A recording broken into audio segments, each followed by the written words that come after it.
নমস্কার, আপনাদের সবাইকে স্বাগত। খুব ভালো খবর সামনে এসেছে।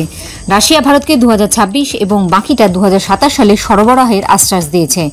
প্রতিরক্ষা ও নিরাপত্তা সংস্থার সূত্র জানিয়েছে যে চীনের কিংডাওতে প্রতিরক্ষা মন্ত্রী রাজনাথ সিং এবং তার রাশিয়ান প্রতিপক্ষ আন্দ্রেই বেলোসভের মধ্যে আলোচনায় S-400 সরবরাহের বিষয়টি উঠে এসেছে।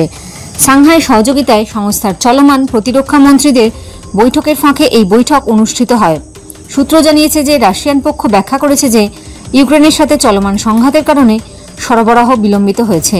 রাশিয়ানরা জানিয়েছে যে চতুর্থ S-400 ব্যাটারি 2026 সালে এবং শেষটি 2027 সালে সরবরাহ করা হবে। পেহেলগাঁও হামলার বদলায় 7ই মে পাকিস্তান ও পাক অধিকৃত কাশ্মীরের 9টি জঙ্গি ঘাঁটি গুঁড়িয়ে দেয় ভারত। এরপরই ভারতের সীমান্তবর্তী রাজ্যগুলির জনবহুল এলাকা এবং সেনাঘাঁটিকে লক্ষ্য করে ড্রোন মিসাইল হামলা চালায় পাকিস্তান। সাফল্যের সঙ্গে সেই হামলা প্রতিহত করেছে ভারতের S-400 প্রতিরক্ষা ব্যবস্থা। অধিকাংশ ক্ষেত্রে আকাশেই ধ্বংস হয়েছে পাক ড্রোন ও মিসাইল। সেনার বক্তব্য, নিখুঁতভাবে রক্ষা কবচ তথা সুদর্শন চক্রের হয়ে কাজ করেছে এটি। রাশিয়ার তৈরি এই সুরক্ষা কবচ আধুনিক যুদ্ধে বিশ্বের প্রথম সারির প্রতিরক্ষা ব্যবস্থা। অন্তত 600 কিলোমিটার দূর থেকে উড়ে আসা ক্ষেপণাস্ত্র চিহ্নিত করতে পারে সুদর্শন চক্র। 400 কিলোমিটার দূর থেকে ক্ষেপণাস্ত্র নিষ্ক্রিয় করতে পারে। জয় হিন্দ, জয় জওয়ান, জয় কিষান।